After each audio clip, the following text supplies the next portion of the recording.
wabarakatuh. Assalamualaikum warahmatullahi wabarakatuh.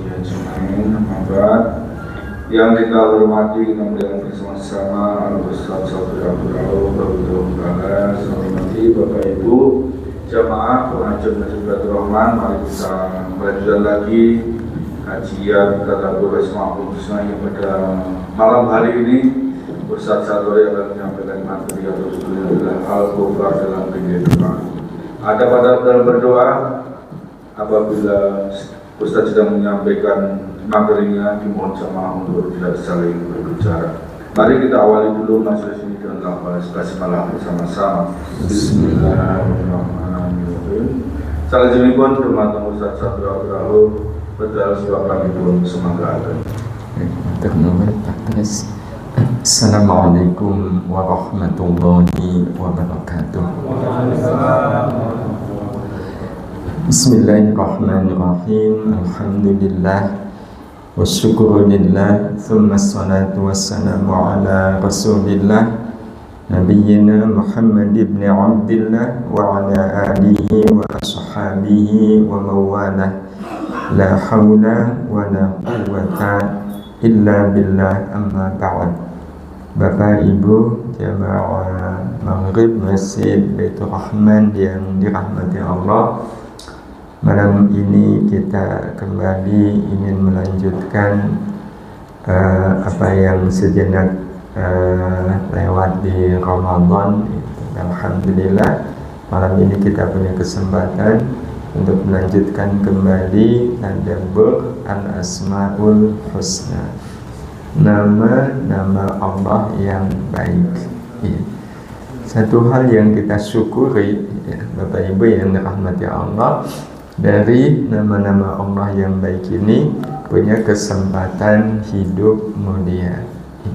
Karena kita hanya akan hidup mulia bersama Al-Asmaul Husna. Hidup kita insya Allah mulia kalau hidup ini kita jalani bersama Al-Asmaul Husna. Nah, salah satu nama Allah yang ingin sama-sama kita tadabburi di malam hari ini adalah nama Allah Al-Ghafar. Tentu kita semua sudah tahu artinya, yakni Zat yang Maha Mengampuni. Nah, kita bahas tema ini yang kemudian kita bingkai dalam tema Al-Ghafar dalam bingkai doa. Al-Ghafar dalam bingkai doa. Jadi kita ingin membingkai nama Al-Ghafar itu dengan bingkai doa, sehingga Al-Ghafar itu memang bisa memiliki arti doa, bisa memiliki arti doa. Jadi kalau kita memanggil nama Allah yang Ghafar, ya Ghafar, ya Ghafar, itu sama dengan kita berdoa kepada Allah, ya Allah, ampuni aku, ampuni aku. Jadi walaupun tidak dilafadzkan ampuni aku, kita memanggil Allah dengan panggilan ya Ghafar, itu di dalamnya sudah tersimpan doa ampuni aku. Bapak Ibu yang dirahmati Allah, hal yang paling nyata waktu doa apa Bapak Ibu? Yang paling terasa. Tidak ada yang lebih terasa dari doa-doa kita kepada Allah kecuali harapan. Betul Bapak Ibu? Harapan untuk apa? Harapan untuk diijabah. Nah, karena itu ini kita bicara soal doa, Bapak Ibu. Doa adalah tanda masih adanya harapan kepada Allah. Jadi kalau ada orang masih mau berdoa, berarti dia masih punya harapan kepada Allah. Nah, kalau orang nggak mau doa, berarti dia sudah tidak punya harapan kepada Allah. Nah, kalau nggak punya harapan kepada Allah sama dengan tidak butuh kepada Allah. Dan Allah Subhanahu wa Ta'ala sudah menyampaikan kepada kita di surat Al-Ghafir ya, sesuai dengan namanya ya, ini surat yang isinya bahwa Allah itu maha mengampuni. Surat ke-40 Al-Ghafir ayat yang ke-60 ya. Allah Subhanahu wa taala berindawuh, innal ladzina yastakbiruna 'an ibadati sayadkhuluna jahannama dakhirin. Ya, jadi orang-orang yang yastakbiruna, sombong, saya nggak butuh Allah, saya bisa kok, yang penting saya dapat semuanya, saya merasa butuh minta kepada Allah, bagaimana dengan sendirinya. Kalau sampai ada orang seperti ini, maka kata Allah, saya dukhuluna jahannam, mereka akan masuk ke dalam jahannam dakhirina, ya, secara atau dalam keadaan hina, ya, dalam keadaan betul-betul terhina. Ya, tentu kita tidak ingin seperti ini. Kita ingin betul-betul menjaga dan merawat harapan kita kepada Allah. Ya. Nah, kelak nanti Bapak Ibu kita akan jumpai soal harapan. Ya. Harapan itu bisa menjadi cermin. Cermin akan apa? Cermin yang paling jujur, cermin yang paling jelas untuk melihat wajah hati seorang mukmin. Untuk melihat wajah hati seorang mukmin. Ya, wajah hati. Bapak Ibu yang dirahmati Allah, kita kalau bercermin itu yang paling penting lihat apanya? Wajah. Yang penting itu lihat wajah. Itu hal yang paling penting ketika bercermin adalah melihat wajah.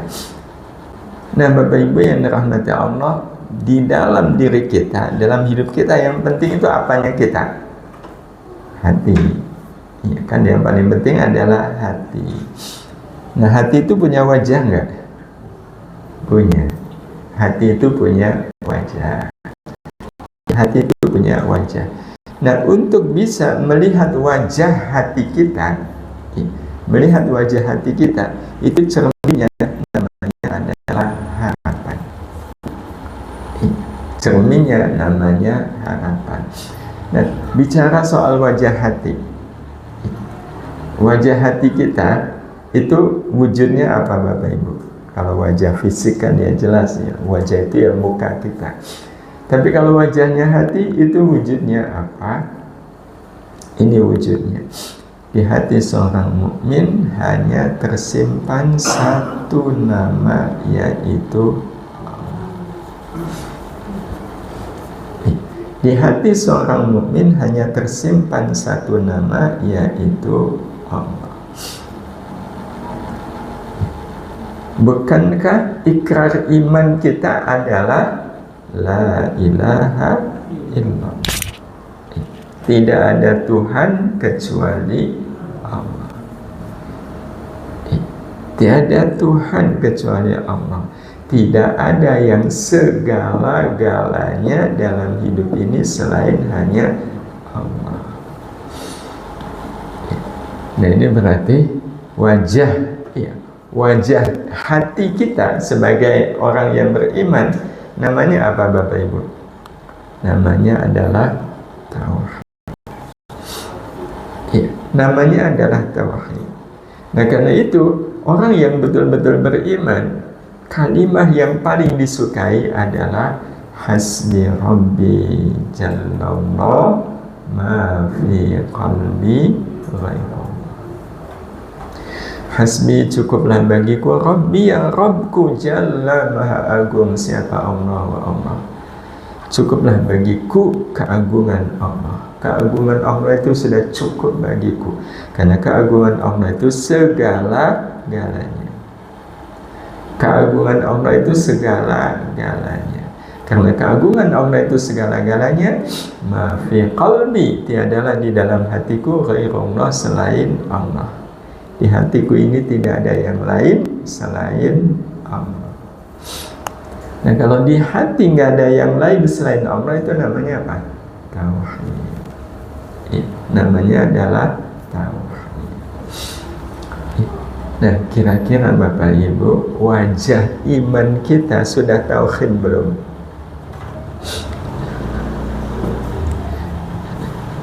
Sekarang kalau kalimat hasbi rabbi jallallah, cukup bagiku keagungan Allah. Keagungan Allah itu segala-galanya. Gak ada yang bisa mengalahkan keagungan Allah.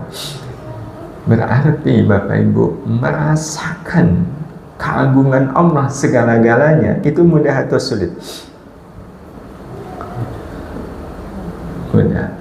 Kalau mudah berarti Allah adalah satu-satunya yang segala-galanya. Betul? Kalau betul itu sudah jadi kenyataan belum di hati kita? Kita sudah merasa bahwa Allah itu segala-galanya? Iya. Baik, kalau Allah segala-galanya, kita sudah jadi orang baik Bapak Ibu. Ya, insya Allah Allah Maha tahu kebaikan saya. Tapi kebaikan kita dihina orang. Itu ngaruh nggak ke hati?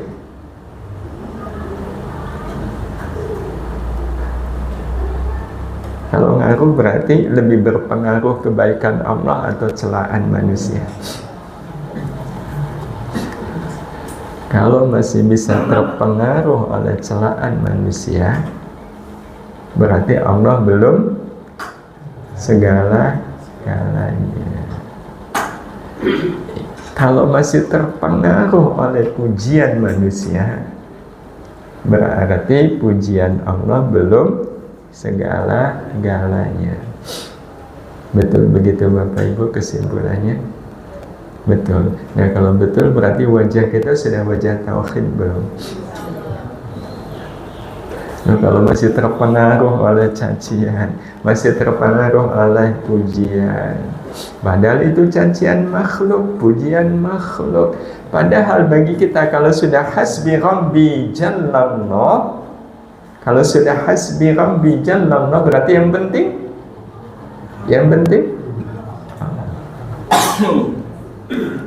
yang penting adalah Allah. Ada orang yang sudah beramal baik tapi nggak ada yang muji, dongkolin. Nah, itu berarti belum hasbi rabbi jallallah. Nah, orang kalau belum hasbi rabbi jallallah, ya tidak akan juga ma fi qalbi ghairullah. Nah, cermin yang paling nyata, paling jujur, paling jelas untuk melihat wajah tauhid kita, sekali lagi namanya adalah harapan. Namanya adalah harapan. Berarti seorang mukmin yang betul-betul mukmin, harapan hidupnya kepada siapa? Hanya kepada Allah. Betul Bapak Ibu? Inilah yang kemudian makna dari la ilaha illallah. Kalau la ilaha illallah, tidak ada Tuhan kecuali Allah, maka ini juga tersimpan di dalamnya, bagi saya tidak ada harapan kecuali kepada Allah. Tidak ada harapan kecuali kepada Allah. Ya, karena kalau seandainya ada orang yang berharap kepada Allah tapi juga berharap kepada manusia, berarti di hatinya ada Allah, ada manusia. Berarti itu tauhid bukan? Dan sesungguhnya Bapak Ibu, kalau ada manusia yang dia berharap kepada Allah tapi juga berharap kepada selain Allah, aslinya Allah suka nggak Bapak Ibu? Enggak. Kalau betul enggak, kita coba buktikan apa yang selama ini terjadi pada diri kita. Sudahkah kita berharap hanya kepada Allah? Jawabannya sudah atau belum? Ada kata hanya. Berarti harapan hanya kepada Allah. Allahus Samad, bersandarnya hanya kepada Allah. Sudah atau belum Bapak Ibu? Sudah atau belumnya sangat tergantung jawaban kita dengan pertanyaan berikut ini. Ibu sebagai istri, ibu masih punya harapan nggak kepada suami?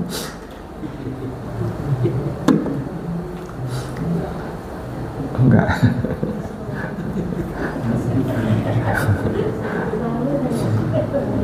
Kalau betul enggak suami enggak pulang 3 hari itu dikelangi enggak? Bapak ada harapan kepada istri? Salah nggak kalau ada suami yang punya harapan kepada istrinya? Salah nggak?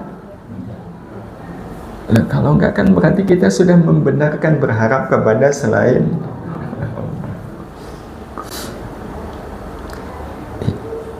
Tapi saya harus pelan-pelan, dan keterangan ini jangan dipotong. Kalau dipotong sampai sini masuk ke TikTok, pengajian menyesatkan.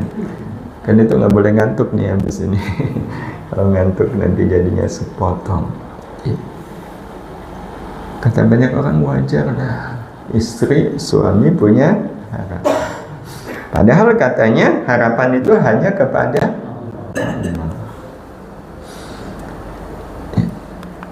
kalau berharap kepada anak boleh nggak?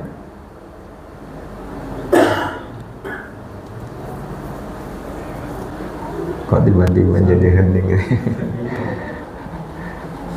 Apakah kita punya harapan kepada anak? Punya. Apa harapannya?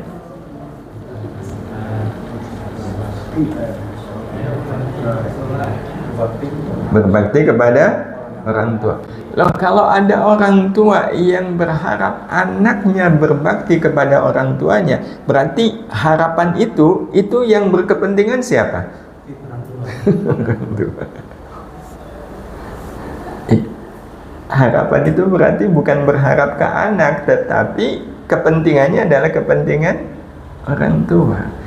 Itu kira-kira Bapak Ibu, kira-kira kalau ada harapan seperti ini, itu ibarat cermin. Itu cermin yang apa? Wajar nggak kalau ada orang tua yang berharap anaknya berbakti kepada dia? Wajar nggak Bapak Ibu? Wajar. Seneng nggak orang tuanya? Seneng. Berarti yang berkepentingan dengan harapan itu siapa? Orang tua. Ya, saya berharap anak-anak saya solih dan solihah. Betul Bapak Ibu? Tapi kalau dikejar, kenapa Bapak Ibu berharap anak-anak solih solihah? Soalnya kalau anak-anak saya solih dan solihah kan gampang diatur, manutan, nggak bikin masalah, bisa jadi kebanggaan orang tua di pengajian. Nah, kalau ternyata di balik soleh-solehnya anak, pikiran orang tua seperti ini, sekali lagi yang berkepentingan siapa? Orang tua. Orang tua. Ini kan jadinya sangat subjektif. Nah, berarti Bapak Ibu yang dirahmati Allah, nggak ada pilihan kecuali kita harus berharap kepada Allah. Betul? Kalau betul kita berharap kepada Allah, apa yang kita harapkan dari Allah? Allah ngasih saya rezeki banyak, betul? Ada nggak orang yang berharap Allah ngasih saya rezeki banyak? Ada. Itu berharapnya ke siapa? Berharapnya ke Allah, tapi yang berkepentingan siapa? Padahal Bapak Ibu, apakah Allah Subhanahu wa Ta'ala berharap kita punya banyak rezeki? Apakah Allah mengharapkan kita kaya-kaya? Enggak. Lantas kenapa kita berharap kaya kepada Allah? Padahal Allah tidak mengharapkan kita kaya. Berarti ada blunder nggak dalam harapan kita? Iya. Kita mengharapkan sesuatu yang ternyata harapan itu belum tentu diharapkan oleh Allah. Agak aneh nggak Bapak Ibu kalau kita mengharapkan sesuatu padahal sesuatu itu tidak diharapkan oleh Allah? Aneh.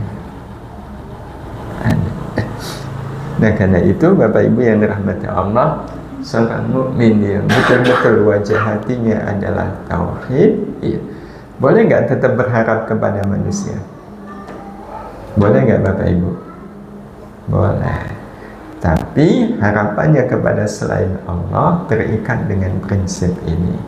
Orang yang hanya berharap kepada Allah tidak akan berharap apapun kepada siapapun selain hanya harapan yang memang diharapkan Allah.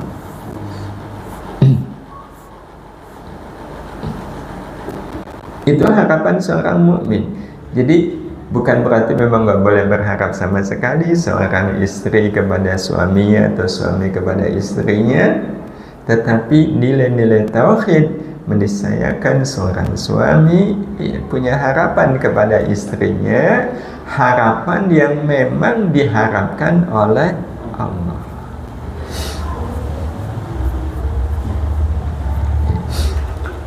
Ibu sebagai seorang istri berharap suami sayang nggak sama ibu?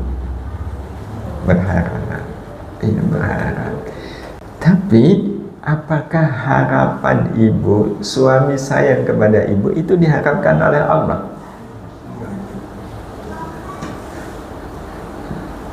Allah berharap nggak kepada para suami untuk sayang istrinya? Enggak. Berarti sama aja dengan Allah berharap suami tidak. Ya kan enggak. Allah juga berharap para suami sayang kepada istrinya. Kan Nabi Sallallahu Alaihi Wasallam mengatakan sebaik-baik laki-laki adalah yang menyayangi istrinya, dan aku adalah orang yang paling menyayangi istri. Berarti suami sayang kepada istri itu dikehendaki oleh Allah. Sementara para istri berkehendak nggak? Berkehendak. Berarti bertemu dua kehendak, kehendak ibu sebagai istri dan kehendak Allah. Pertanyaannya, mana yang lebih kuat? Ibu berharap suami saya, itu harapan ibu atau harapan Allah? Harapan Allah. Kalau harapan Allah, ternyata suami nggak sayang sama ibu. Yang muncul rasa kecewa atau kasihan?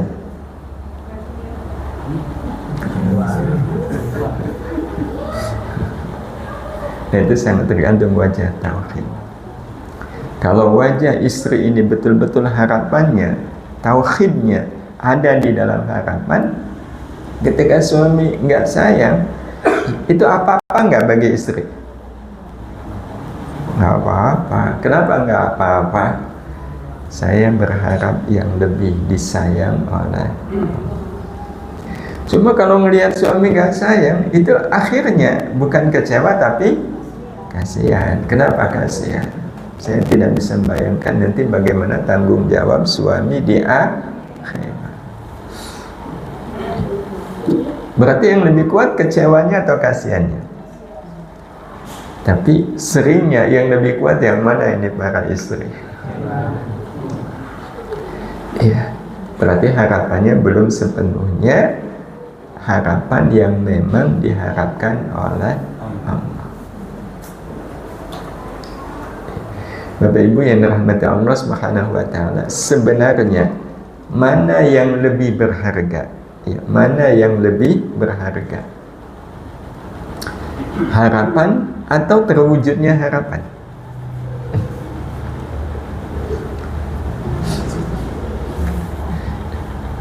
Bapak Ibu berharap bisa berangkat haji nggak? Harapannya ke siapa? Harapannya ke Allah. Berharap Allah memampukan saya. Kan haji itu kan bagi yang mampu bisa berangkat haji. Semua kita berharap bisa berangkat ke tanah suci untuk menunaikan ibadah haji. Harapannya ke Allah. Bapak Ibu yang dirahmati Allah, mana yang lebih bernilai? Harapan itu terwujud atau tidak terwujud? Mana yang lebih bernilai? Terwujudnya harapan atau harapan itu sendiri? Yang lebih bernilai? Harapan. Kalau betul yang bernilai adalah harapan, maka kalau seandainya berharap haji tapi kok nggak haji, itu kecewa atau bahagia?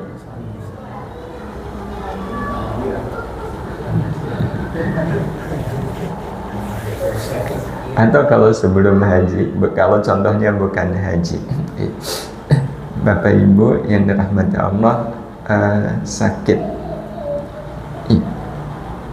Kalau Bapak Ibu sakit berharap apa? Sembuh.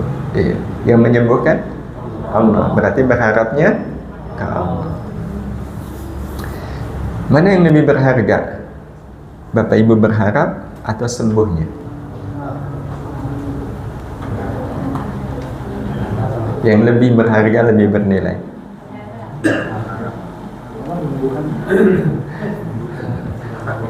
Berharap. Berarti mana yang membuat ibu bahagia? Ketika Bapak Ibu berharap sembuh, Bapak Ibu betul-betul sembuh atau belum sembuh?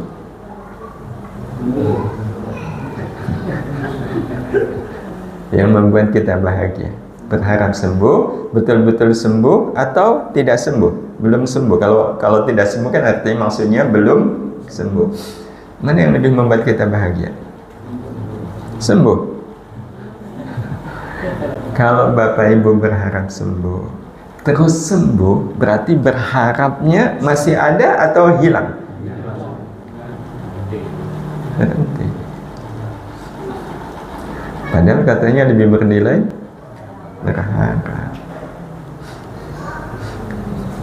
Berarti sebenarnya kita itu akan bahagia dengan harapan pada saat harapan itu terwujud atau tidak terwujud.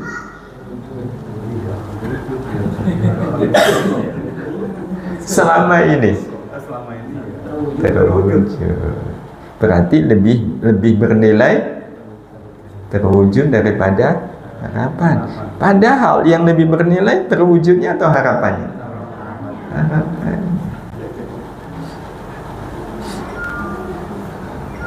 Betul Bapak Ibu. Kalau belum sembuh kan masih punya harapan kepada Allah. Nah, kalau kita berharap kepada Allah itu pahalanya besar nggak? Besar. Besar. Tapi inilah cerminan dari wajah harapan kita. Ya, wajah diri kita dicermin harapan. Kalau haji yang tadi Bapak Ibu berharap haji dan kemudian bisa berangkat, bahagia nggak? Bahagia karena bisa berangkat haji. Kalau kemudian ternyata berharap tahun ini berangkat, ya karena belum mampu, ya tahun ini belum berangkat, Bapak Ibu bahagia atau tidak bahagia? Masih berharap. Berarti lebih bahagia harapan haji terpenuhi atau tidak terpenuhi? Kalau terpenuhi sudah tidak ada lagi harapan. Yang belum haji masih ada harapan nggak? Masih. Tahun depan nggak berangkat, berarti masih ada harapan? Masih. Dan di dalam harapan ada pahala yang luar biasa. Apa pahalanya? Pahala orang yang berharap haji, pahalanya apa Bapak Ibu? Pahalanya adalah senilai orang berangkat haji. Pahalanya senilai orang yang berangkat haji. Yakin Bapak Ibu? Ya bagaimana kita tidak yakin? Rasul pernah mengatakan begini, ya, walaupun yang disebutkan oleh Rasul itu konteksnya ada orang kaya raya, ya, yang dengan kekayaannya dia sedekah. Terus kata Nabi, kalau kita melihat beliau dan kemudian kita mengatakan, ya Allah, kalau seandainya saya punya uang sebanyak yang beliau punya, tentu saya juga bisa bersedekah sebagaimana beliau. Kata Nabi, kita dengan beliau itu bersekutu di dalam pahala. Huma syarikani fil ajri. Keduanya bersekutu di dalam pahala. Beliau dapat pahala dari sedekahnya, kita dapat pahala dari harapannya. Berarti Bapak Ibu yang dirahmati Allah, kalau kita lihat ada saudara kita yang tahun ini berangkat, ya Allah, kalau Engkau mampukan saya bisa ke tanah suci, tentu saya juga bisa berangkat. Tapi kan kita nggak berangkat, beliau berangkat.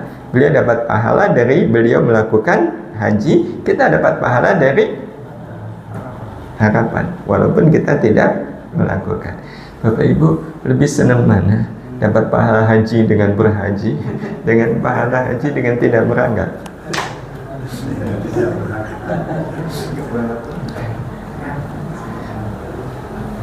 Maka ini yang membuat orang-orang yang sudah haji kalau faham, kalau tahu, dia tidak akan bisa menyombongkan ibadah hajinya.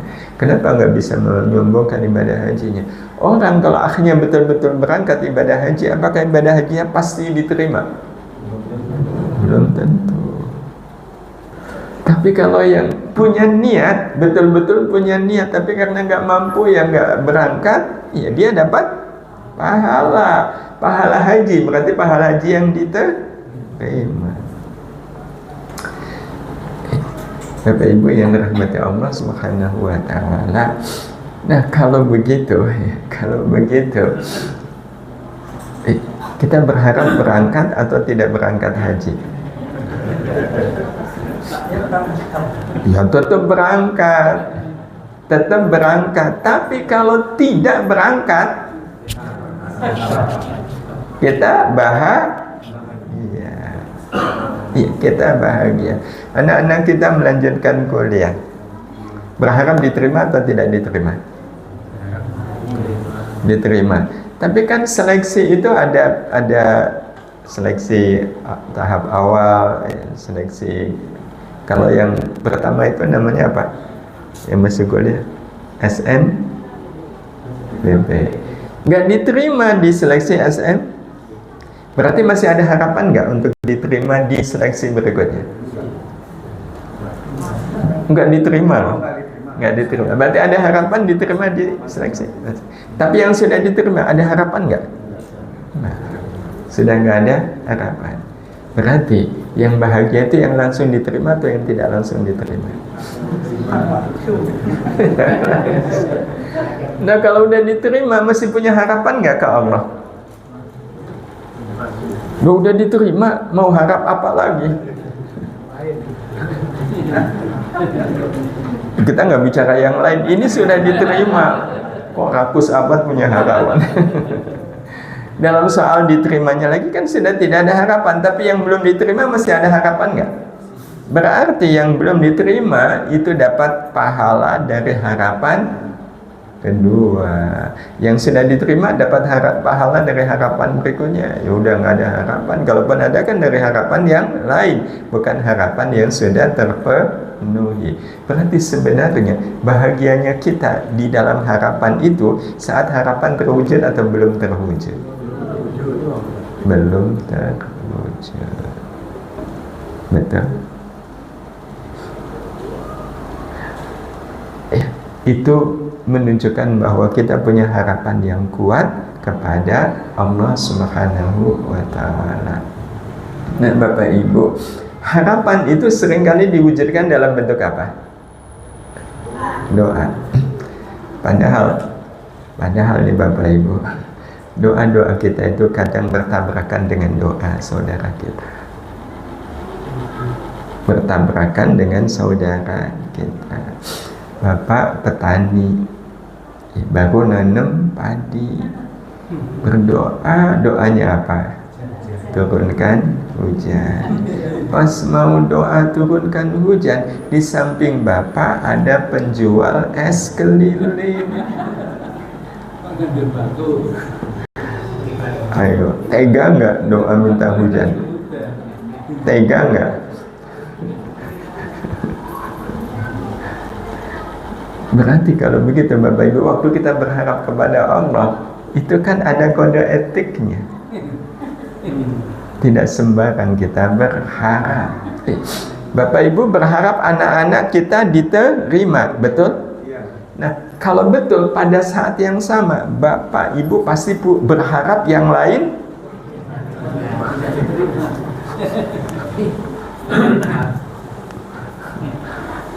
Betul Bapak Ibu? Sebenarnya betul. Tapi inilah yang membuat kita harus punya garis lurus di dalam soal berharap. Nah, apa garis lurusnya Bapak Ibu? Harapan hidup kita adalah memenuhi semua yang diharapkan Allah. Itu harapan kita, memenuhi semua yang diharapkan Allah, bukan memenuhi yang diharapkan oleh kita. Karena yang diharapkan oleh kita belum tentu diharapkan oleh Allah Subhanahu wa ta'ala. Berarti waktu kita berdoa minta apa? Minta yang diharapkan oleh kita atau minta yang diharapkan oleh Allah? Tapi selama ini kita kalau minta yang diharapkan oleh siapa? Oleh kita yang belum tentu itu diharapkan oleh Allah Subhanahu wa ta'ala. Dan Bapak Ibu yang dirahmati Allah, padahal tadi kita sudah sampaikan berharap kepada Allah itu lebih bernilai daripada terpenuhinya apa yang kita harapkan kepada Allah. Maka sejatinya sebenarnya yang pengen berangkat haji tapi tidak terpenuhi sampai meninggal, itu bisa jadi kedudukannya lebih tinggi daripada yang sudah berangkat haji. Nah, sebagai akhir Bapak Ibu, kalau memang logikanya seperti ini, maka seperti yang tadi kita sampaikan, berharaplah kepada Allah dengan satu harapan yang lebih bernilai, lebih berharga daripada harapan itu sendiri. Nah, kita harus temukan, ini yang kita maksudkan dengan garis lurus harapan. Berarti yang kita harapkan adalah sesuatu yang lebih bernilai, lebih berharga daripada harapan itu sendiri. Kita boleh berharap rezeki, boleh. Cuma masalahnya, lebih bernilai rezeki atau harapannya? Harapannya. Iya. Maka jangan berharap rezeki, karena ternyata harapan itu lebih bernilai daripada rezeki itu sendiri. Bapak Ibu waktu sakit berdoa enggak? Doanya apa? Sembuh. Padahal Bapak Ibu tahu enggak, ketika Bapak Ibu sakit itu Allah sedang menghapus dosa kan? Sakit itu kan menjadikan Bapak Ibu punya kesempatan untuk sabar, betul? Betul? Nah, lantas kenapa sakitnya minta dihilangkan?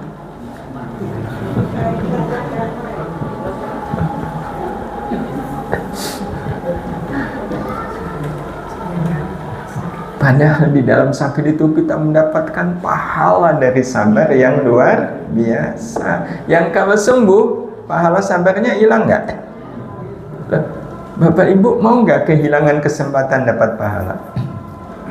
Yang kalau sembuh, apakah sembuh itu pasti akan menjadi ladang pahala bagi kita? Belum tentu. Kalaupun tentu, ya kalau sembuh kan saya bisa ini, bisa itu, betul. Tapi dibanding pahala sabar lebih tinggi mana? Lantas kenapa kalau sakit mintanya sembuh? Berarti berharap yang harapan itu pasti lebih bernilai daripada harapan. Kira-kira berharap apa itu Bapak Ibu? Yang paling utama adalah berharap ampunan. Karena kalau sudah ampunan Allah, nilainya lebih tinggi daripada harapan itu sendiri. Sehingga kalau seandainya kita dapat ampunan Allah, berarti kita sudah berharap nggak dapat ampunan Allah? Enggak. Ya nggak apa-apa udah dapat ampunan Allah. Karena sebenarnya ampunan Allah itu sudah segala-galanya. Nah, sudahkah kita berharap ampunan Allah? Sudah belum? Nanti akan terbukti terbuka, ya Allah saya berharap dapat ampunan Allah, tapi ternyata kita tidak jujur berharap ampunan Allah. Kenapa? Nanti yang kita harus ulik insya Allah di kesempatan yang akan datang. Kita dengarkan adzan Isya terlebih dahulu.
Alhamdulillah.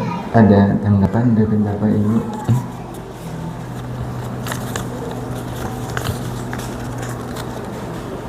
Berharap ampunan Allah ini sebenarnya adalah konsekuensi dari kita mengenal nama Al-Ghaffar. Buat apa Allah punya nama Al-Ghaffar kalau kita tidak punya harapan?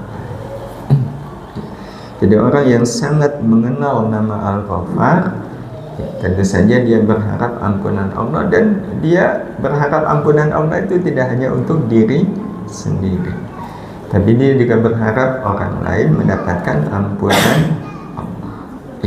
Berharap untuk mendapatkan ampunan Allah. Maka memang nama Al-Ghaffar ini luar biasa pengaruhnya bagi kehidupan kita. Kalau ada orang yang menghina kita, Bapak Ibu, itu dosa nggak? Dosa. Menghina itu kan dosa. Ya, dia sudah melakukan perbuatan dosa. Kita berharap dosa dia menghina kita itu diampuni atau tidak diampuni oleh Allah. Kita berharap dia diampuni atau nggak diampuni? Kan berharap diampuni, betul? Kalau betul berharap diampuni, apa yang kita lakukan kepada beliau? Memaafkan, betul? Kalau kita memaafkan beliau, Allah mengampuni dosanya. Tapi mudah atau sulit memaafkan orang yang menghina kita? Kalau sulit artinya apa? Kita tidak berharap dia diampuni oleh Allah. Berarti kita siapa? Padahal Allah sendiri ya sudah memaklumatkan kalau dirinya adalah Al-Ghaffar.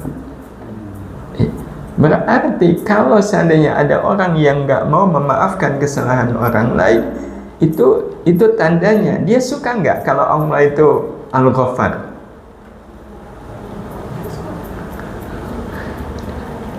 Kan kalau orang nggak mau memaafkan, dia tidak ingin Allah memaafkan dia. Padahal Allah itu Al-Ghaffar.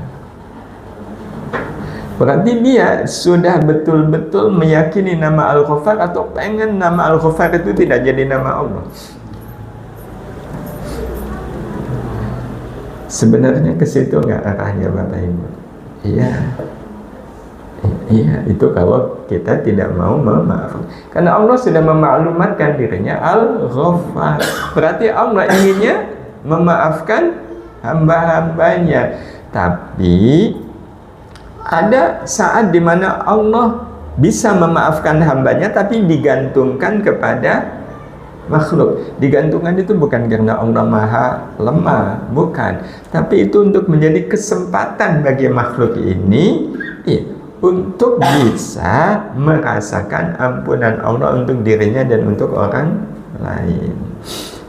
Sehingga orang yang tidak mau memaafkan orang lain itu sama dengan dia seperti tidak ingin Allah itu memiliki sifat maha pengampun. Sebenarnya betul begitu Bapak Ibu. Berarti sebenarnya memaafkan kesalahan orang lain itu tanda apa? Tanda kita berharap kita juga diampuni oleh Allah. Karena itu sebenarnya nanti kalau diulik ada konsekuensi logis ketika orang nggak mau memaafkan kesalahan orang lain, pasti dia punya dosa yang sulit untuk dimaafkan. Kalau sampai ada orang yang nggak mau memaafkan kesalahan orang lain, dia juga akan punya dosa yang sulit untuk dimaafkan oleh Allah Subhanahu wa Ta'ala. Maka sebenarnya yang mempersulit seseorang dimaafkan itu siapa?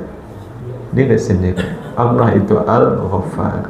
Nah, karena itu dengan kita mentadabburi nama Al-Ghaffar, betul-betul menjadikan ampunan Allah Subhanahu wa Ta'ala itu bagi kita adalah harapan nomor satu. Harapan nomor satu. Dan bukti bahwa kita berharap ampunan Allah, Allah saja mudah mengampuni, maka atas dasar apa kita sulit mengampuni? Atas dasar apa kita sulit memaafkan?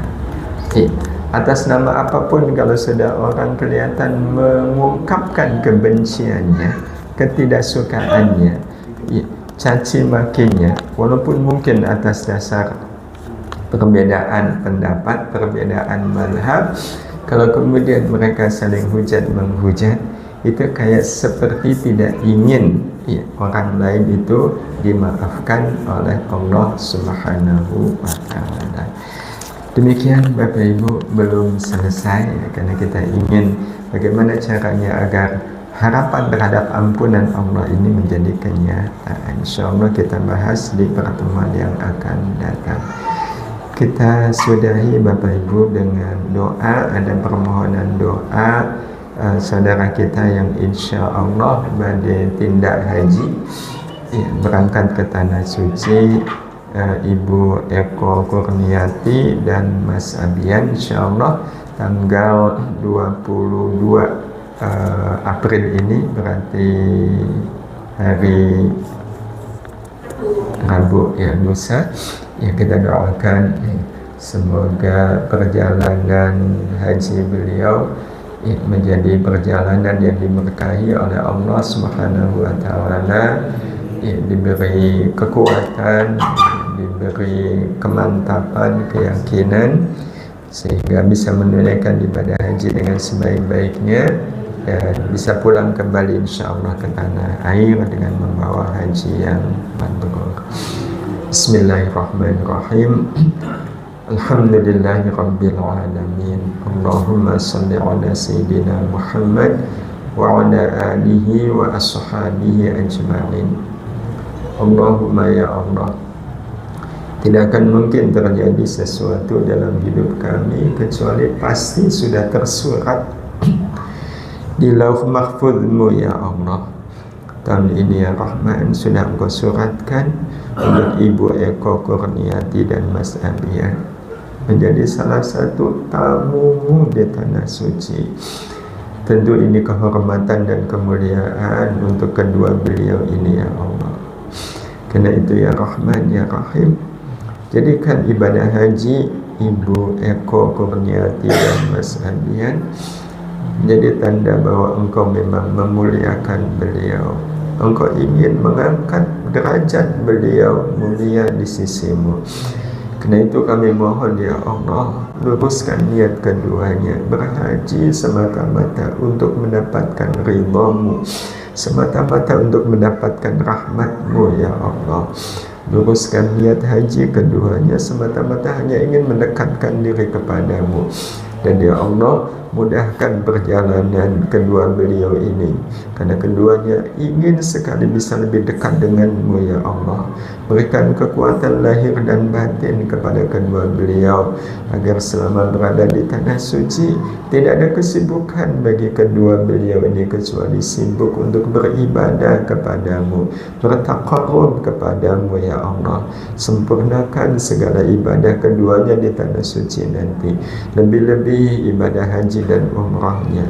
Dan ya Allah, jadikan ibadah haji dan umrah kedua beliau ini haji yang mabrur, haji yang mabrur, yang tiada balasan untuk keduanya kecuali surgamu. Allahumma ja'al hajjahuma hajjan mabrura wa sa'yan mashkura wa dhanban maghfura wa amalan salihan maqbula wa tijaratan lam tabur ya alima ma fis sudur akhrijna ya Allah minal dhulumati ilan nur. Bagi kami yang belum Engkau panggil, izinkan kami ya Allah terus berharap ya Allah, terus berharap, termasuk salah satu di antara hamba yang Kau panggil ke Tanah Suci-Mu. Jangan hilangkan harapan itu dari diri kami ya Allah, berharap untuk bisa bersimpuh di Baitullah, untuk bisa berdoa merapat di Multazam, ziarah ke Raudhah, mengunjungi makam Rasul sallallahu alaihi wasallam, ziarah kepada beliau ya Allah. Berikan rezeki bisa berangkat ke Tanah Suci untuk kami semua ya Allah, sebagaimana yang Kau berikan kepada saudara-saudara kami yang telah Kau beri kesempatan berangkat ke sana. Allahumma rzuqna ziaratan Makkatal Mukarramah li'ada'il haji wal umrah wa ziyarata al-madinatil munawwarah li ziyarati nabiyyika Muhammadin sallallahu alaihi wasallam karratan ba'da karrah, marratan ba'da marrah, sanatan ba'da sanah, birahmatika ya arhamar rahimin. Rabbana atina fid dunya hasanah wa fil akhirati hasanah wa qina adzabannar. Wa sallallahu ala sayyidina Muhammad wa ala alihi wa sahbihi ajma'in walhamdulillahi rabbil alamin. Mudah-mudahan Allah mengabulkan doa-doa kita semuanya. Mohon maaf. Wassalamualaikum warahmatullahi wabarakatuh. Assalamualaikum warahmatullahi wabarakatuh. Jazakallahu khairan Ustaz.